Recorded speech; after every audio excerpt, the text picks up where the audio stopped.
Welcome back नाज़रीन। अचूत programme के सिलसिले के अॻिते वधायूं। गुफ्तगू हलंदड़ हुई बल्दिया फैक्ट्री साने के हवाले से। हाँ पाण हिकिड़े ॿिए मौज़ू ते गुफ्तगू कंदासूं। सिंध के अंदर हिकिड़ी नई पार्टी जो अॼु ऐलान किया आहे कराची प्रेस क्लब में। उनकी जेका है प्रेस कॉन्फ्रेंस ज़रिए उनके ऐलान किया। हालांकि उन पार्टी के बारे में अगवाट खबरूं आयूं। उनके लिए हिकिड़ो कन्वेंशन भी थियो हो, जेका दोस्त पाण में गॾिया हुआ उहे ख़बरूं भी आयूं। सोशल डेमोक्रेटिक पार्टी के नाले सां सिंध में हिकिड़ी नई पार्टी ठही आहे। उनजो पहिरियों सदर बानी सदर अगुणो पंहिंजो सियासी अगवान मीर मज़हर टालपुर साहब जेके उनजा पंहिंजो उन पार्टी जा पहिरियां सदर ऐं बानी सदर आहिनि। उन सां गुफ्तगू कंदासूं नई पार्टी के बारे में। अचो त गुफ्तगू अॻिते वधायूं। मीर साहब अस्सलाम वालेकुम। वालेकुम सलाम। मीर साहब छा पार्टी जो छा मक़सदु आहे? तव्हां पुराणा एक्टिविस्ट रहिया आहियो पलीअ साहब जी पार्टी में ऐं ज़ाहिर आहे तव्हांखे हिकिड़ो वॾो सियासत जो हिकिड़ो काफ़ी तजुर्बो आहे। छो तव्हांखे ज़रूरत महसूस थी नई पार्टी जी? सही बुनियादी तरह नहीं ज़रूरत इन करे महसूस थी जो मुख़्तलिफ़ पार्टियूं आहिनि। 75 साल थी विया पाकिस्तान के ऐं उन्हनि पार्टियुनि अमल भी कयो, प्रैक्टिस भी कई ऐं उहे पार्टियूं हाणे पंहिंजी एक्शन्स ऐं इनएक्शन्स में ज़ाहिर थी वई। ऐं असीं चूंकि सियासी माण्हू रहिया आहियूं ऐं आम तौर ते आउं सेंट्रल कमेटी जो मेंबर रहिया आहियां। मूं कॾहिं उहिदो कोन वरितो आहे, पर हिन दफ़े दोस्तनि मजबूरी कई तंहिं करे आउं उहिदेदार थियुसि। हिकिड़ी ॻाल्हि ॿी ॻाल्हि इहा आहे त मुंहिंजो असां सभिनी जो दोस्तनि जो गॾु इहो ख़्यालु हो त हीउ जेको बि हाणे दुनिया में थिए पियो ऐं हिते थिए पियो इन जो सदी जो इफेक्ट आहे।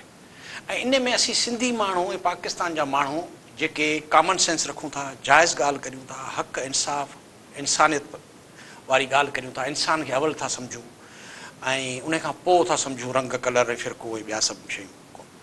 ऐं असां जहिड़ा माण्हू जेके सेल्फ मेड माण्हू आहियूं, पंहिंजी दाल मानी कमाए खाऊं था ऐं असांजी हाणे उमिरि बि उहा थी वई आहे जो या सपली ऐं ग्रेवी ते पिया हलूं।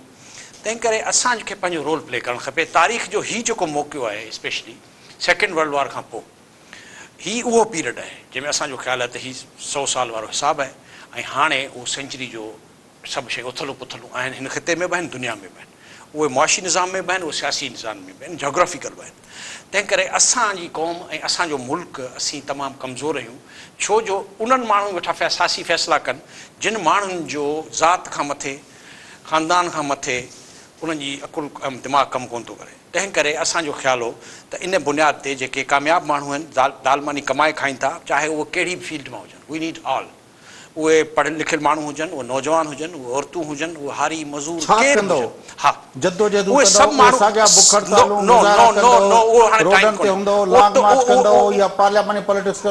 असीं सभु कुझु कंदासीं। असीं जॾहिं पार्लिमानी पॉलिटिक्स थींदी, पार्लिमानी में असांजा दोस्त बीहंदा इलेक्शन कंदा। जेॾीमहिल जिदोजहद रोडनि जी ईंदी असीं रोडनि ते जिदोजहद कंदासीं। फ़िलहाल असांजो ख़्यालु आहे त इन कंहिं शइ जी ज़रूरत कोन्हे छो जो जिदोजहदूं हींअर जिदोजहद मिसिंग पर्सन जी आहे, हींअर जिदोजहद सर्वाइवल जी आहे। असांजो माण्हू पहिरीं हूंदो त पहिरीं तारीख़ खां पोइ आख़िरी हफ़्तो माण्हू जो कोन गुज़रंदो। अॼु इहो आहे त पहिरें हफ़्ते खां पोइ 2 हफ़्ता माण्हुनि जा कोन था गुज़रनि। इहो फ़र्क़ु अची वियो 75 सालनि में। असीं माण्हुनि मंझां आहियूं, असीं माण्हुनि लाइ कोन कंदासीं, असीं पंहिंजे लाइ कंदासीं, पंहिंजे बचनि लाइ। जी ॻाल्हि नथो कयां, मां चवां थो मोडस ऑपरेंडी छा हूंदो? ऑपरेंडी मोडस ऑपरेंडी इहो आहे त असीं पहिरीं पंहिंजा लाइक माइंडेड दोस्त गॾु थिया आहियूं। इहा 5 सालनि जी एक्सरसाइज़ हुई। 5 सालनि में जी घणा माण्हू गॾिया आहियो? असीं पाण में गॾियासीं। हींअर असांजी सेंट्रल कमेटी आहे 13 माण्हुनि ते। इन खां पोइ असांजा कुझु डिस्ट्रिक्ट मेंबर्स आहिनि जेके असांजा मुख़्तलिफ़ दोस्तनि सां ॻाल्हियूं थियल आहिनि। हाणे उहे असांजा उहिदा फिलअप कंदा ऐं इहे उहिदा हेठां खां मथे आहिनि, मथां खां हेठि न आहिनि। ये यूनियन तालको ॻोठ, यूनियन काउंसिल, तालको, ज़िलो, सूबो, मर्कज़ ऐं इहे असांजा दोस्त पाकिस्तान जे ॿियनि सूबनि में बि आहिनि।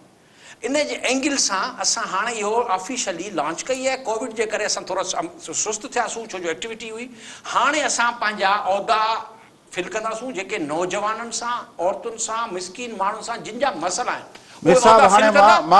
ॾिसो, social democratic party Pakistan level जी पार्टी आहे या सिंध फोकस पार्टी आहे? साईं असांजो पहिरीं घर खां शुरू कयो अथऊं, लेवल असांजी फेडरल आहे। तव्हां पाकिस्तान जी छाकाणि तव्हां पाण चओ त ॿियनि सूबनि में तव्हांजा दोस्त आहिनि, उहे ऑफिशियली बाज़ाब्ता तव्हांजा मेंबर आहिनि? सर उहे बिल्कुलु असांजा दोस्त आहिनि। हाणे उहे मेंबर थींदा। असां अॼु लॉन्च कई अथऊं। हाणे उहे माण्हू असांजा दोस्त आहिनि, मेंबर थींदा। सभिनी क़ौमुनि मां असांजा दोस्त मेंबर थींदा। अच्छा, हाणे 13 रुकनी मरकज़ी कमेटी में सूबे सिंध खां सवाइ ॿियनि सूबनि जा माण्हू आहिनि? सर हींअर असां वटि 3 ऑब्ज़र्वर आहिनि ऐं पोइ उहे हाणे जीअं पीरियड शुरू थींदो उहो असांजा मेंबर थींदियूं। चलो हिन जेका 13 रुकनी कमेटी आहे उनमें सिंधी ॿोली ॻाल्हाईंदड़ खां सवाइ ॿिया कहिड़ी कहिड़ी ॿोली ॻाल्हाईंदड़ आहिनि? साईं उन में असांजा एडवाइज़र कंसल्टेंट आहिनि, हिकिड़ो उर्दू स्पीकिंग आहे, हिकिड़ो पश्तो स्पीकिंग आहे, हिकिड़ो पंजाबी स्पीकिंग आहे, मुख़्तलिफ़ दोस्त आहिनि जेके असांजा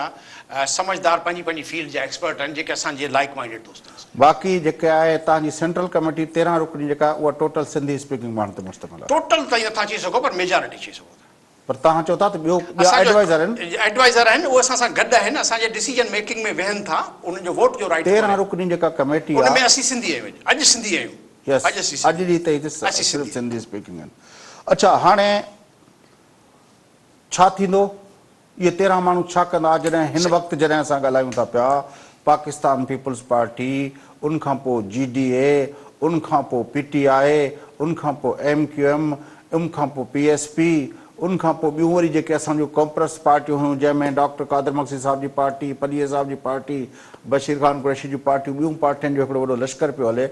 उनमें तव्हांजी पार्टी छा मतिलबु छा कंदी? आवर्स थो करे इहे पार्टियुनि जा जे तव्हां नाला वरिता, इहे क़ौम जे आॾो मुख़्तलिफ़ वक़्तनि में रहियूं, इन्हनि जो अमल ऐं ना अमल बि तव्हांजे साम्हूं रहियो। असीं सम्झूं था त इन्हनि जो रिज़ल्ट आहे जेको असीं पंहिंजी सोसाइटी में ॾिसूं पिया। अॼु ही बुख, ही बेरोज़गारी, ही कमज़ोरियूं, ही असीं पंहिंजे धरती हूंदे निधणका आहियूं, असांजी डेस्टिनी असांजे हथ में न आहे।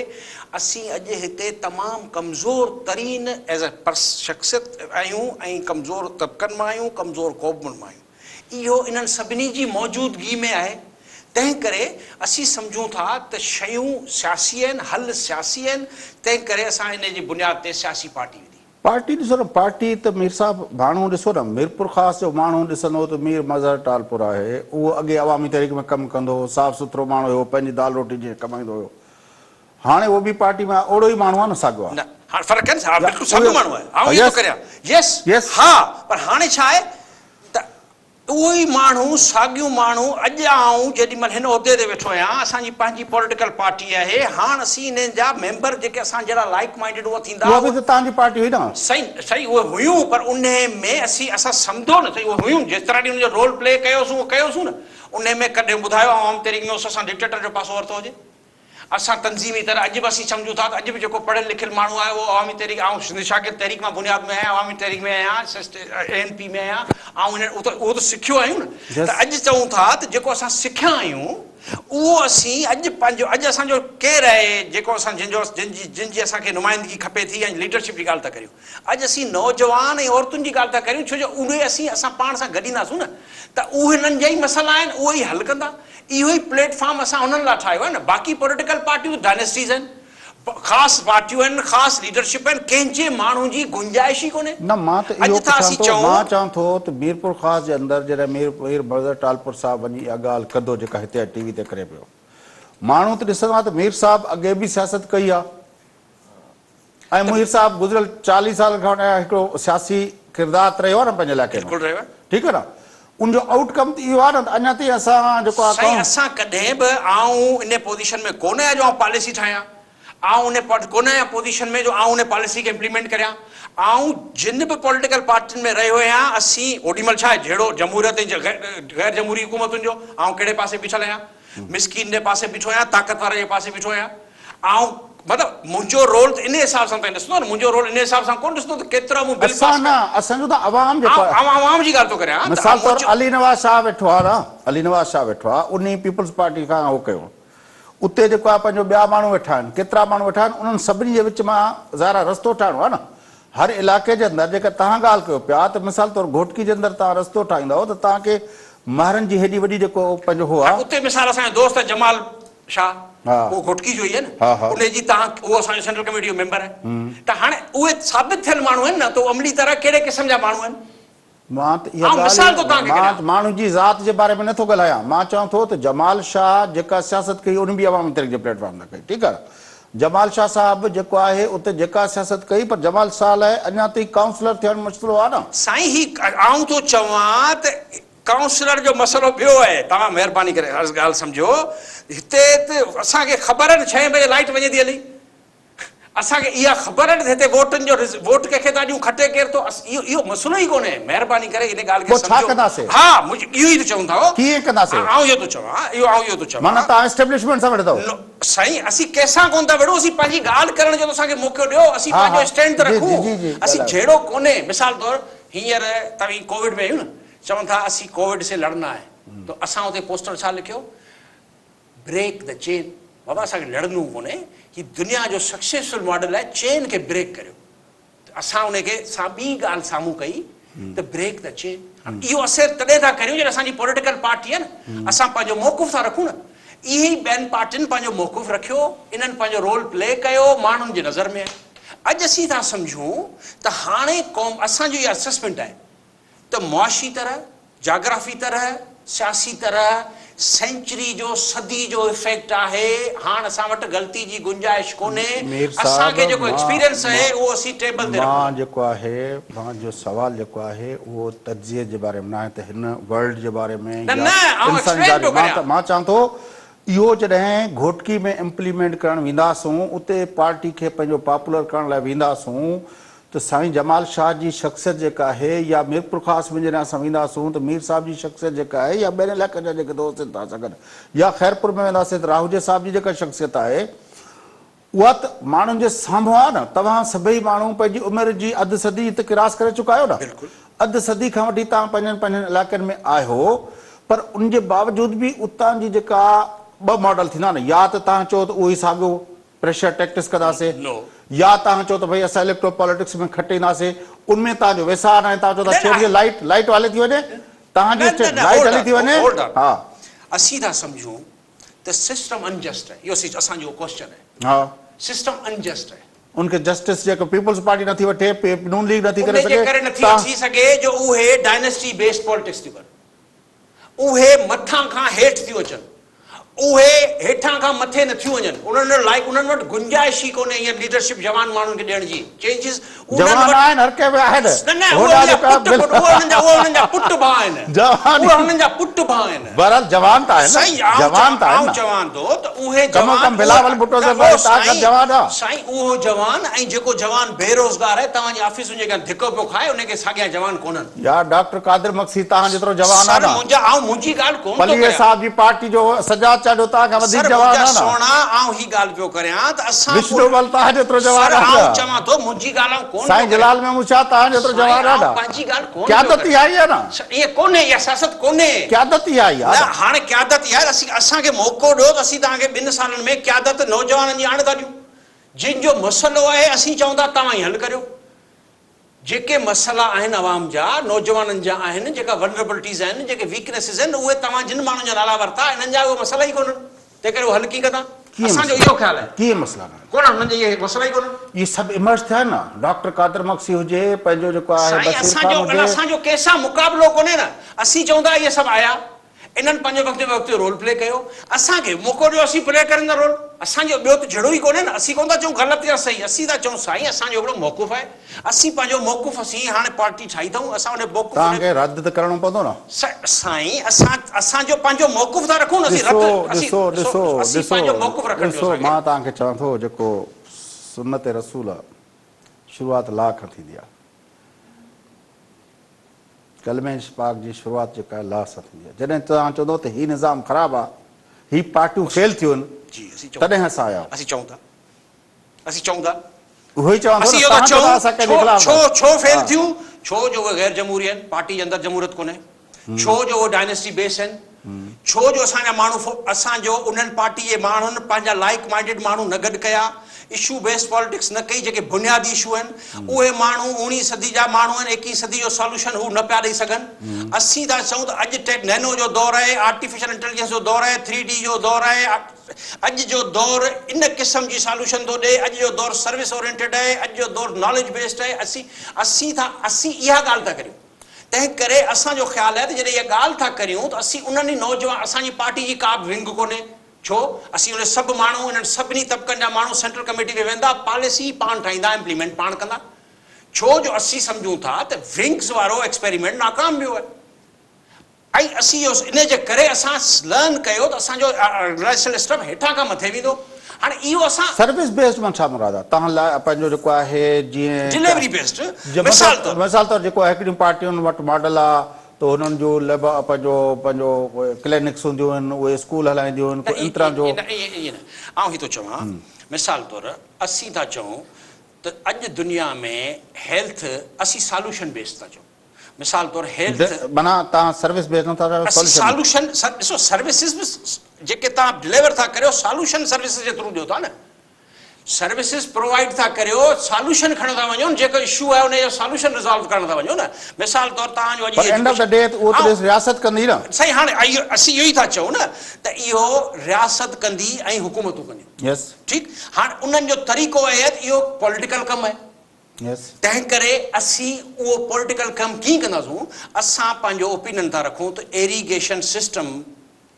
असीं था चऊं त साईं इरिगेशन सिस्टम अहिड़े तरीक़े सां हलंदो हेल्थ सिस्टम अहिड़े असीं चऊं था अहिड़े असीं मुतालबा कंदासीं गवर्नमेंट ऑफ द डे चए थी असां तव्हांजो छा वञे सही असीं माण्हुनि जे अॻियां पेश कंदासीं असीं गवर्नमेंट ऑफ डे खे कोन था असीं त पब्लिक पॉलिटिक्स था करियूं न असीं था चऊं साईं ही आहे गवर्नमेंट जी एजुकेशन पॉलिसी उन जे साम्हूं असांजी ही एजुकेशन पॉलिसी आहे ही हिननि मुल्कनि में हिन जो ही रिज़ल्ट्स आहिनि ही सक्सेसफुल मॉडल आहिनि ही हेल्थ पॉलिसी दुनिया जी मिसाल पेंडेमिक आहे असीं अॼु मॉडल पेश करे सघूं था न त साईं वियतनाम जो ही आहे सिंगापुर जो ही है साउथ कोरिया जो ही है सक्सेसफुल मॉडल ही है हिनन मॉडल में 75% हेल्थ गवर्नमेंट रन हॉस्पिटल्स थियूं कनि 25% प्राइवेट सेक्टर थो करे असीं छा पिया करियूं असीं गवर्नमेंट चालू होॾां पिया करियूं माना असीं फेल मॉडल असांजो गवर्नमेंट खणे पियो असीं माण्हुनि जे अॻियां पेश कंदासीं मॉडल असीं पब्लिक में मॉडल पेश कंदासीं न हुकूमत मञे थी या नथी मञे हू त पंहिंजो मॉडल पेश कंदी उहो त करे पई असीं त चऊं था मिसाल तौर असीं था चऊं तव्हीं नोट था छपियो इहा कमु कोन थींदो प्रोडक्शन वधायो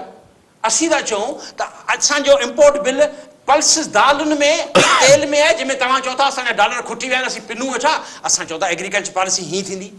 असीं था चऊं 91 एकड़ असीं मञूं था तव्हां अॼु ॾींहं ताईं टेलीमेट्री सिस्टम कोन लॻाए सघो जो कूड़ा डेटा वेठा डेटा कोन था ॾेई सघो असीं कहिड़े बेस ते एतबार करियूं तव्हांजे डैम ते ऐं ही ॻाल्हि थो करियां असीं सॉल्यूशन कंप्लीट सॉल्यूशन ॾींदासूं जेके बि पब्लिक जा इशूज़ आहिनि इहो पॉलिटिकल पार्टी नथी करे पॉलिटिकल मुतालबो करे थी ॿियो छा थी चए असीं कंदासूं जॾहिं ईंदासूं असीं चऊं था पहिरीं असीं तव्हांखे ॿुधाईंदासूं त साईं असां वटि हिन मसइले जो हल हीअ आहे ऐं उहो केरु थो ॿुधाए जेको उन मसइले जो शिकार आहे असीं कोन था ॿुधायूं मुंहिंजा ॿार कोन था पढ़नि बीकन हाउस में उनमें मुंहिंजा ॿार ऐं असीं पढ़िया आहियूं सरकारी आम स्कूलनि में ऐं एजुकेशन में असांजा जेके दोस्त पॉलिसी ॾींदा उहे उन्हनि जा ॿार पॉलिसी उहे एजुकेशन डिपार्टमेंट में ई वेठल आहिनि उहे ई पॉलिसी ॾींदा असीं सरकारी अस्पताल में मीर साहब तव्हांजे ख्याल में पाकिस्तान जो वॾे में वॾो मसइलो छा आहे मुंहिंजो वॾे में वॾो मसइलो मां ॿ ॻाल्हियूं थो रखां इहा जेका तव्हां चए थो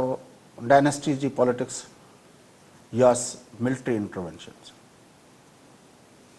साईं मुंहिंजे नज़र में आउं हुनखे फिलासफिकली ॿ शयूं कंदुसि मुंहिंजो ख़्यालु आहे वॾे में वॾो मसइलो इनइक्वलिटी आहे अणबराबरी आहे तबक़ाती तरह अमीर 1% आहे 99% कमज़ोर आहे तंहिं करे वॾे में वॾो मसइलो इनइक्वलिटी आहे वो तो बर्नी सैंडर्स चए थो सही आउं बर्नी सैंडर्स कोन आहियां हुन को बर्नी सैंडर्स पार्टी जो आहियां न sir president of the party हू बि प्रेसिडेंशियल कैंडिडेट हो सही आउं चवां थो उहो भले वेठो चवे पर आउं त सिंध जो माण्हू आहियां पाकिस्तान जो माण्हू आहियां आउं उन हिसाब सां अचो हिकिड़ी ॻाल्हि ते ॿियो मुंहिंजो ख़्यालु आहे त अनजस्ट सोशल सिस्टम आहे उन जे करे तव्हांजो ज़ीरो पाण इनइक्वलिटी खे ख़तम करण लाइ तव्हां सोशल पंहिंजो कैपिटलिस्ट निज़ाम खे ख़तम कंदा साईं असां कोन पिया करियूं पाणे पियो थिए असां केरु कुझु कंहिंखे कोन पियो करे सबको पंहिंजे अमलनि जे करे रिज़ल्ट पियो ॾिसे केरु कंहिंखे तो आसमान कोन पियो किराए सबको पंहिंजे वज़न में पियो किरे कैपिटलिज़म बर्नी सैंडर कोन पियो किराए माना तव्हां कैपिटल्स मोड ऑफ प्रोडक्शन में बिलीव नथा कयो सर असां result social democratic party capitalist ऐं मार्केट पंहिंजो ओरिएंटेड निज़ाम में बिलीव नथी करे market oriented is a different thing capital system is a different thing okay वज़ाहत कजो थोरो यस कैपिटल सिस्टम में तव्हांजो कैपिटल सिस्टम अमेरिका में 1970 ताईं रहियो उन खां मतलब फर्क के ॿुधायो न थोरो टाइम घटि आहे टाइम ॾिए थो तंहिं करे कैपिटल सिस्टम में छा कहिड़ो इकोनॉमिक मॉडल तव्हां लेफ्ट जो राइट जो कैपिटलिस्ट सोशलिस्ट या को डिफरेंट मॉडल मिक्स इकोनॉमी टे टर्म आहिनि असांजो ख़्यालु आहे त सॉल्यूशन न कम्युनिज्म में आहे न कैपिटलिज्म में आहे सॉल्यूशन समवेयर इन बिटवीन आहे जंहिंखे मिक्स इकोनॉमी चवंदा जंहिंखे मिक्स इकोनॉमी चइजे ईअं जी इहो आहे सोशल डेमोक्रेटिक तुम्हारो पार्टी। अॼु जो छो जो तव्हां ॾिसो त ग्लोबलाइज़ेशन में छा थियो, ग्लोबलाइज़ेशन में ही थियो जो फिनांस तव्हां सेकेंड में करोड़ रुपया हितां बैंक मां हेॾां हलिया विया, गुड्स हितां खां हेॾां हलिया विया, माण्हू तव्हां नथा वञण जो चो ही बॉर्डर आहे माण्हुनि जो, माना तव्हां ग्लोबल जा बेनिफिट सिर्फ़ु सेठ पियो खणे, तंहिं करे हाणे डीग्लोबलाइज़ेशन शुरू थी वई। इनफैक्ट ग्लोबलाइज़ेशन इन सेंस इहो हुई त इहे टई माण्हू बि वञनि अचनि, सर्विसिस बि अचनि वञनि ऐं पैसो बि अचे वञे। हाणे जेको दौर आहे साईं उहो इंडिपेंडेंट सावरिटी इंडिविजुअल सावरिटी जो दौर आहे। आउं इंडिविजुअल आहियां, आउं सावरिटी आहियां, हितां ट्विटर छो थो कामयाबु थिए, हर माण्हू पंहिंजो ख़्यालु ॾिए थो, मोहताज कोन्हे कंहिं अख़बार कंहिं टीवी जो कंहिंजो, पंहिंजो ख़्यालु ॾिए थो, एट साइट ॾिए थो, टर्मिनल ॾिए थो। वाए ट्विटर इज़ कामयाबु, वाए $1 बिलियन छो था अचनि यकदमि, बिलियन माण्हू मेंबर छो आहिनि। इन जो सबबु आहे त अॼु करंसीज़ फेल थियूं आहिनि, सिर्फ़ु क्रिप्टोक्रेसी खे सॼी दुनिया मना कई, अॼु सभु बैंकूं क्रिप्टोक्रेसी में वञनि पियूं, छो जो बिटकॉइन जो सुभाणे फ्यूचर आहे,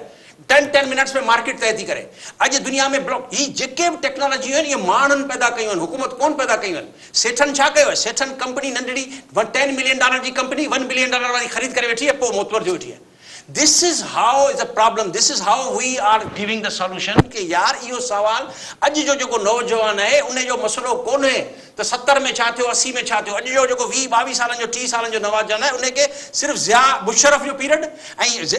आसिफ ज़रदारी जो नवाज़ जो पीरियड GDA MQM इहे यादि आहिनि। इन खां पोइ इनजे करे हू वनरेबल वीकनेस पे ॾिसो उनखे सम्झ में ॻाल्हि एंड ऑफ द हिस्ट्री वारी थ्योरी ते अमल आऊं कोन थो चवां एंड ऑफ हिस्ट्री ते, आऊं तो हिस्ट्री रहंदी, दुनिया रहंदी, काइनात रहंदी, सभु रहंदो, लॉ ऑफ नेचर रहंदो, असीं बिलीव था करियूं। असांजो इहो ई था चऊं त अॼु तव्हां इन जो क्लासिक एग्जाम्पल आहे कोविड, उन में आऊं ज़िंदा रहंदुसि त सभु ज़िंदा रहंदा, न त केरु कोन थो भरे, अमीर ग़रीब सभु बराबरि आहिनि। मीर साहब तव्हांजी वॾी महिरबानी, तव्हां असांखे जॉइन कयो। नाज़रीन, Mir Mazhar Talpur social democratic party जा मरकज़ी सदर, पहिरियां सदर आहिनि ऐं ज़ाहिर आहे उहा नई पार्टी ठही आहे, उनजे पार्टी जा मुख़्तलिफ़ इशूज़ ते उनजो जेको व्यू पॉइंट आहे उहो तव्हां ताईं पहुचायोसीं। इन सां गॾु प्रोग्राम जो वक़्तु पूरो थिए थो, पंहिंजे मेज़बान फयाज़ नाश खे इजाज़त सदाई गॾु।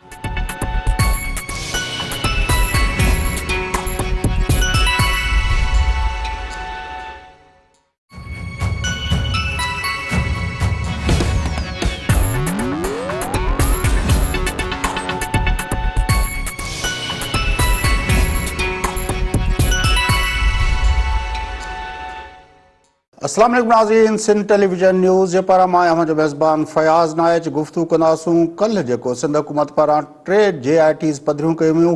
जंहिंमें हिकिड़ी बल्दिया फैक्ट्री सान्हे बाबति हुई, जॾहिं त ॿ जेके आहिनि निसार मोराई ऐं उज़ैर बलोच बाबति हुयूं। अॼोके हिन नशिस्त में असां गुफ़्तगू कंदासूं बल्दिया फैक्ट्री वारी JIT में, जंहिंमें 259 माण्हू जेके आहिनि जेको ज़िंदा साड़े क़तल कया विया हुआ, जॾहिं त 50 माण्हू उन में ज़ख़्मी थिया हुआ। JIT मुताबिक़ उनजे पुठियां हमाद सिद्दीकी जेको उन वक़्तु कराची MQM जी कराची तंज़ीमी कमेटी जो सरबराह हुयो, उन 20 करोड़ भत्तो घुरियो जेको मालिक न ॾिनो, जंहिंखां पोइ इहा कार्रवाई कई वई। गुफ़्तगू कंदासूं, टेलीफोन लाइन ते मौजूदु आहिनि मुल्क जा सीनियर तजदीदगार एडवोकेट शहाब उस्ताद साहब। अचो त हुन सां गुफ़्तगू। उस्ताद साहब सलाम वालेकुम। वालेकुम सलाम। शहाब उस्ताद साहब, कीअं था ॾिसो इन JIT खे जेका बल्दिया फैक्ट्री जे बारे में पधरी कई वई आहे? ॾिसो, ये जेका JIT पधरी थी आहे इन जो को कानूनी पहलू त मूंखे नज़र कोन थो अचे त इन जो को अहिड़ो केस सां को केस खे को फ़ाइदो पुॼे या प्रोसिक्यूशन खे इन सां को फ़ाइदो पुॼे, छाकाणि त पुराणियूं JITs आहिनि ऐं रिपोर्टूं अॻु में ई रिकॉर्ड ते अची चुकियूं आहिनि। पब्लिक शायदि उन वक़्तु इन करे न कई वियूं जो उन वक़्तु ज़ाहिर आहे हिकिड़ो अहिड़ो दौर हुयो जंहिंमें MQM जी कराचीअ ते मुकमिल डोमिनेशन हुई, इस्टेब्लिशमेंट MQM सां गॾु बीठी हुई ऐं पीपुल्स पार्टीअ खे बि MQM जी ज़रूरत हुई, छाकाणि त उन वक़्तु पीपुल्स पार्टी जी हुकूमत हुई ऐं पीपुल्स पार्टी खे MQM जा 18 वोट घुर्जनि पिया फेडरल गवर्नमेंट में ऐं प्रोविंस में बि हो तव्हांखे यादि आहे त मुख़्तलिफ़ वक़्तनि ते कॾहिं कोalition ठाहींदा हुया, कॾहिं न ठाहींदा हुया, वरी निकिरी वरी ब्लैकमेलिंग कंदा। त हिकिड़ो कारो दौर हुयो मुल्क मथां ऐं ख़ासि तौर ते कराचीअ मथां। उन दौर में जॾहिं इहा JIT ठाही वई हुई त उनजी वजह बि इहा ई हुई त जंहिं क़िस्म जो इहो वाक़ियो सफ़ाकाना वाक़ियो, शायदि नाज़ी जर्मनीअ में बि अहिड़े क़िस्म जो वाक़ियो शायदि ई थियो हुजे त तव्हां हिकिड़ा वीचारा मिसकीन मज़दूर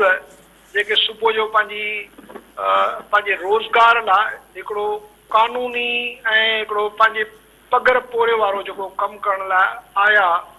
उन्हनि जा दरवाज़ा बंदि करे उन फैक्ट्रीअ खे चइनी तरफ़नि खां कड़ो चाढ़े उन्हनि खे बाहि ॾेई ऐं 259 या 60 जेतिरा माण्हू हुया उहे वीचारा उन्हनि खे ईअं टॉर्चर ॾेई मारियो वियो। पर तव्हां ॾिसो त उन दौर में छा थियो। इहा रिपोर्ट उन दौर में आई हुई। इहा सॼी जेका रिपोर्ट आहे उहा मुंहिंजे ख़्याल में मुख़्तलिफ़ वक़्तनि ते मुख़्तलिफ़ हवालनि सां पब्लिश बि थींदी रही आहे ऐं जेके ईविल कैरेक्टर्स हुया उन्हनि जे बारे में बि सभिनी खे ॼाण आहे। उन वक़्तु बि हुई त हिननि छा कयो ऐं उन में कहिड़ा कहिड़ा जेके मेन जेके हिन जा कर्ता धर्ता हुया उन्हनि जो रोल छा हुयो। ऐं ख़ासि तौर ते इहो जेको हमाद सिद्दीकी आहे उन वक़्तु उहो कराची में हुयो।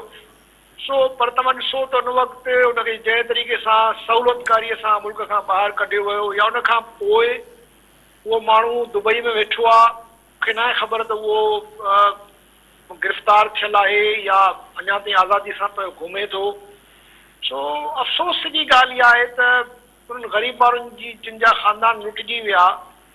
बसि उन्हनि ई सफ़र कयो। बाक़ी त असांजो उन प्रोसिक्यूशन जो निज़ाम बहितर थियो, न उन्हनि खे का सज़ा आई। उल्टो तव्हां ॾिसो त MQM वरी अॼु ओतिरो ई वरी पंहिंजो जेको आहे सो सियासी असर रसूख़ इस्तेमालु थी करे ऐं वेठी आहे PTI सां गॾु। उहा PTI जेका MQM जो नालो ॿुधण लाइ तयारु कोन। इहा MQM जे माण्हुनि लाइ थो चवे इमरान न्याज़ी साहब त इंतिहाई नफ़ीस माण्हू आहिनि, इहे ॾाढा सुठा माण्हू आहिनि। मूंखे त हाणे ख़बर पई आहे। ॻाल्हि आहे त जॾहिं तव्हांजे सियासतदाननि जो को दीन ईमान को नज़रियो उसूल को ज़मीर न हुजे, जॾहिं तव्हांजे लाइ सिर्फ़ु हिकिड़ो ई तव्हांजो मक़सदु हुजे त हुकूमत बचाइणी आहे, हुकूमत पंहिंजो पावर बचाइणो आहे ऐं पोइ क्रिमिनल तरीन माण्हू जेके आहिनि उन्हनि खे पाण सां गॾु विहारण लाइ बि उहो तयारु थी था वञनि। अफ़सोसनाक सूरत हाल आहे। ऐं मां सम्झां थो त इहे जेको तमाशो थो हले इहो GITs वारो, इहो सिर्फ़ु हिन जे करे आहे जो PTI वटि पंहिंजो मुंहुं लिकाइण लाइ PTI खे पंहिंजी जेका नालाइकी आहे, पंहिंजो जेको हिननि जो जेको कंप्लीट जेको हिकिड़ो डिज़ास्टर आहे उनखे लिकाइण लाइ ॿियो त को हिन वटि को हीलो वसीलो आहे ई कोन सवाइ इन जे जेको उन्हनि जो पुराणो तरीक़ो रहियो आहे त अटैक कंदा रहो। उहो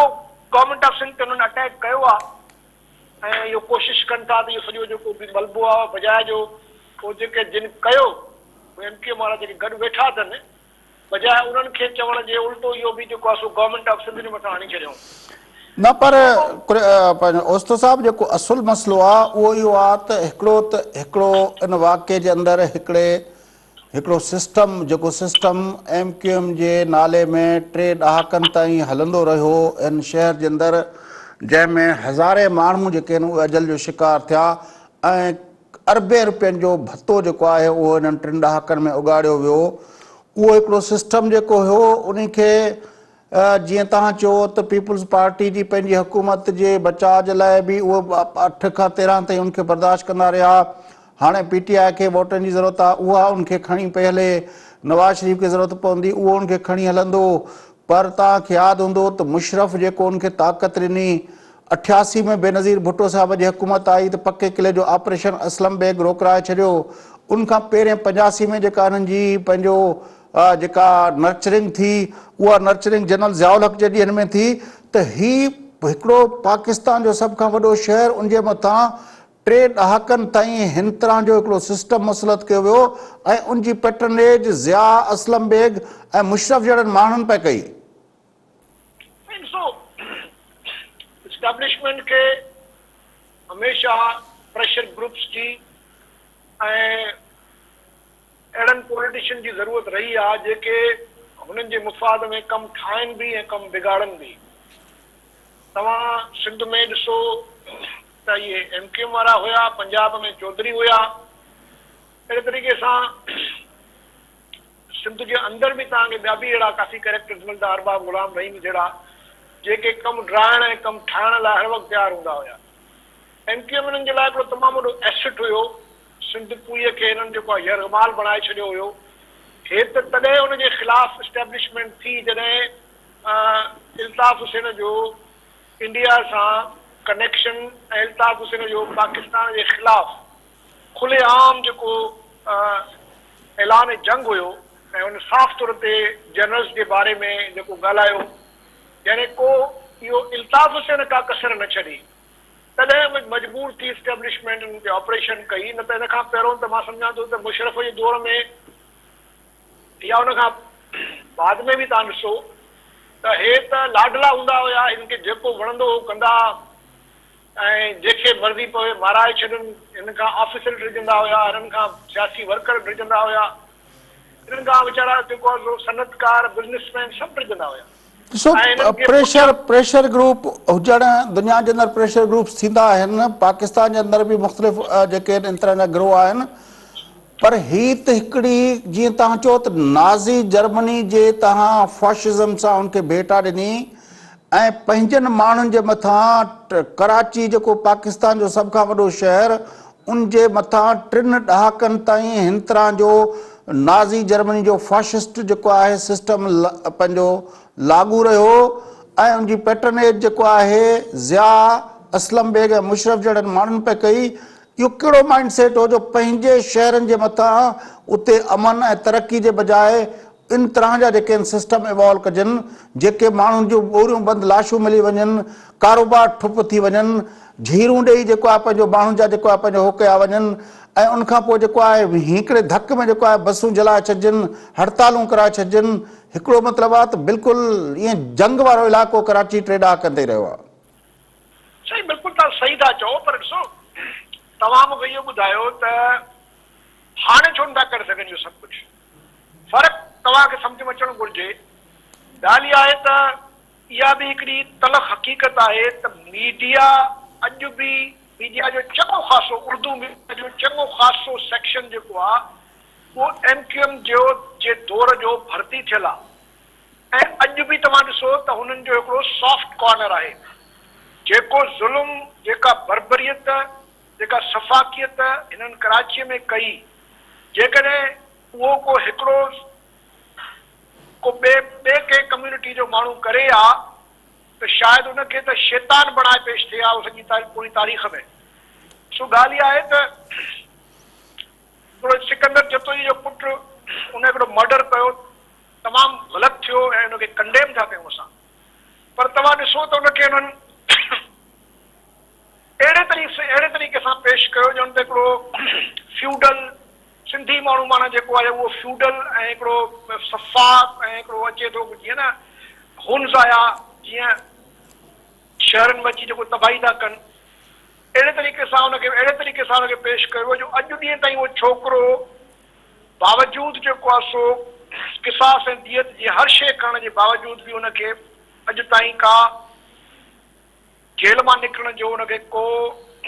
मौक़ो न मिली सघियो आहे। छाकाणि त मीडिया एॾो खयो इन ॻाल्हि खे जो अॼु ॾींहं ताईं का बि कोर्ट जेका आहे इन पब्लिक ओपिनियन जे ख़िलाफ़ वञण लाइ तयारु कोन्हे। ऐं तव्हांखे यादि आहे त जेको अॻूणो चीफ जस्टिस हुयो उहो त हुनजे जेल में हलियो वियो हुयो, त ॾिठई वञी त भई तूं कीअं वेठो आहे हिते। हुनखे जंहिं हुन सेल में रखियो हुयो उतां कढाए हुनखे आम जेको आहे सो हुन में रखाई वञी जिते कन्विक्स हूंदा आहिनि। हाणे हिकु तरफ़ तव्हांजो जेको मयार आहे उहो एॾो त हाई आहे त हाणे कराचीअ खे ईअं थो पेश कयो वञे। कराची हिकिड़ो अहिड़ो शहर आहे जिते सवाइ उन्हनि माण्हुनि जे जेके ॿाहिरां अची था,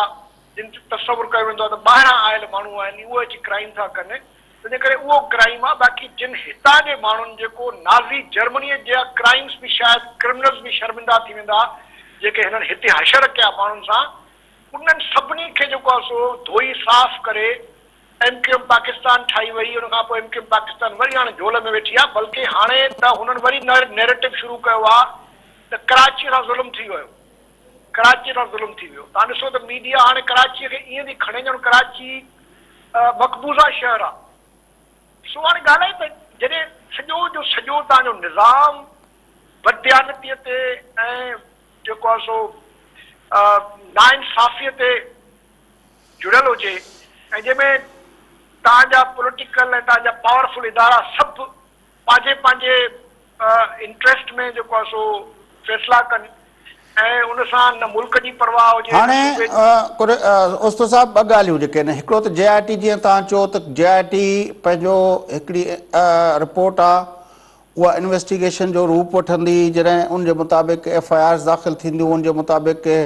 पंहिंजो प्रोसिक्यूशन जेका आहे उहा केस ठाहींदी उहो कोर्टुनि में वेंदो मिसाल तौर पंहिंजो या ख़ुदि उहे माण्हू क़ैद पंहिंजो ॿधबा गिरफ़्तार थींदा हमाद सिद्दीकी कीअं ईंदो या उनमें चयो वियो आहे त 15 करोड़ जेको आहे जॾहिं मालिक जेके आहिनि पंहिंजो ज़मानतूं कराइण जी कोशिशि कयूं पिए त उहे ज़मानतूं हुननि जूं रद्द कराइण जी कोशिशूं कयूं वियूं उनखां पोइ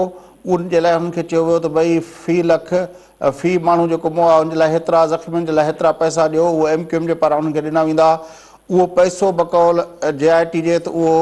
अनीस क़ाइम ख़ानी खे मिलियो पोइ अनीस क़ाइम ख़ानी चयो त बाबा उहे पैसा विया शींहं जे वात में तंहिंजे लाइ उन मां कुझु न मिलंदो पोइ उहा वरी चयो वियो त उते हैदराबाद में का प्रॉपर्टी ख़रीद कई वई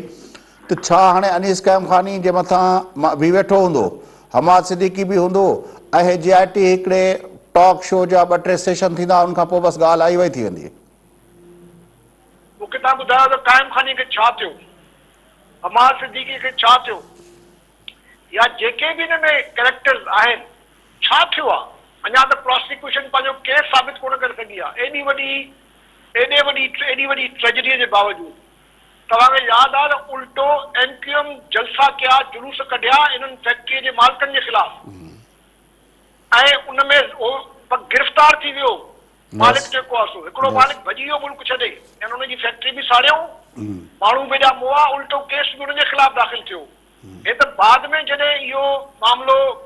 इन्वेस्टिगेट थियो ऐं काफ़ी वॾी ह्यू एन क्राए थी त बाबा त ग़रीब माण्हुनि खे ॿियो जेके केमिकल्स इस्तेमालु थिया हुया बाहि ॾियण जे लाइ उहे उन्हनि जी निशानदेही थी ऐं पोइ जॾहिं मामिलो आहिस्ता आहिस्ता सरफेस ते आयो तॾहिं वञी ॻाल्हि इहा फाटी हुन खां पोइ जॾहिं इस्टेब्लिशमेंट खां हे फिटा त ॻाल्हि इहा आहे त हिन जो जेको फ़ाइदो या नुक़सानु थींदो उहो त इहो ई थींदो जेकॾहिं को नुक़सानु आहे त इहो ई थींदो त मां त बिल्कुलु कुझु नथो सम्झां त कुझु थींदो छाकाणि त मुस्तफ़ा कमाल जी पार्टीअ में उहो क़ाइम ख़ानी वेठो आहे हमाद सिद्दीकी जूं जेके ख़िदमतूं आहिनि उहे कहिड़ियूं आहिनि जेके अञा ताईं हथ न लाथो वियो आहे उज़ैर बलोच खे बि तेसि ताईं रखियो वियो जेसि ताईं ज़रूरत हुई हाणे उज़ैर बलोच वापसि अची वियो आहे उहो बि जेलनि में आहे त ॻाल्हि आहे त जॾहिं तव्हां कानून खे प्रोसिक्यूशन खे नॉर्मल जीअं हर माण्हूअ जे ख़िलाफ़ केस दाख़िल थींदा आहिनि ऐं प्रोसिक्यूट थियणु घुरिजनि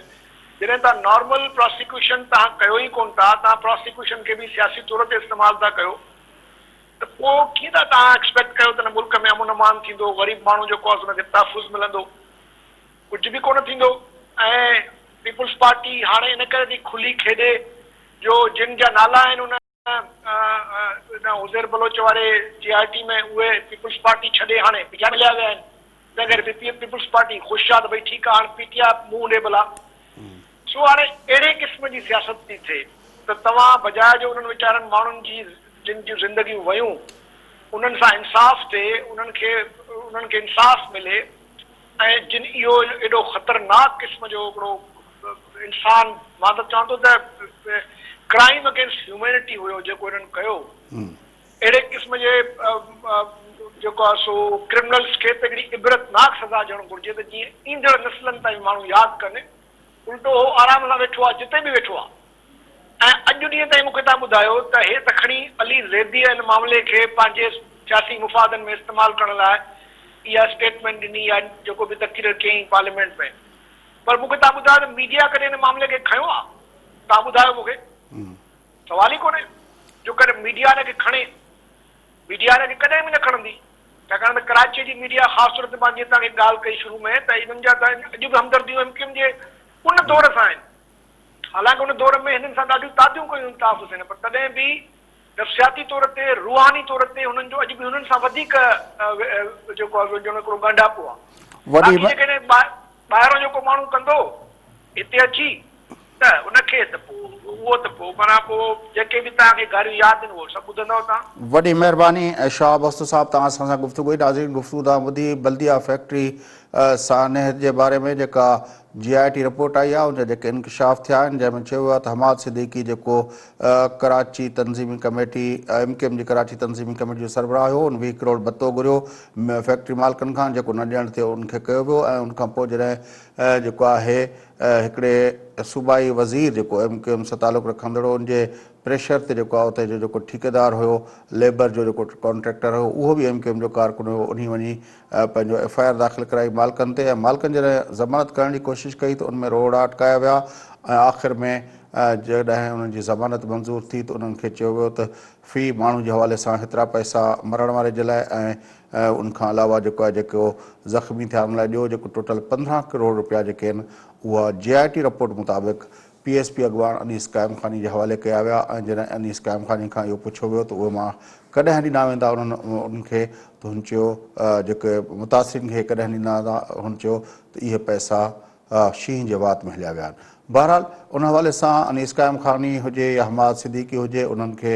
हेल ताईं जेको आहे इन वॾे वाक़े थियण खां पोइ बि अञा ताईं कुझु न थियो आहे। आईंदा छा थींदो, पाकिस्तान जे कानून ऐं हुनजे हिसाब सां छा थो थिए। बहरहाल गुफ़्तगू शाहबस्तु जी तव्हां ॿुधी, असां प्रोग्राम जो सिलसिलो जारी रहंदो, कुझु ॿियनि इशूज़ ते बि गुफ़्तगू कंदासूं। फ़िलहालु तव्हां खां वक़्फ़ो वठूं था, वक़्फ़े खां पोइ मोटी प्रोग्राम अॻिते वधाईंदासीं।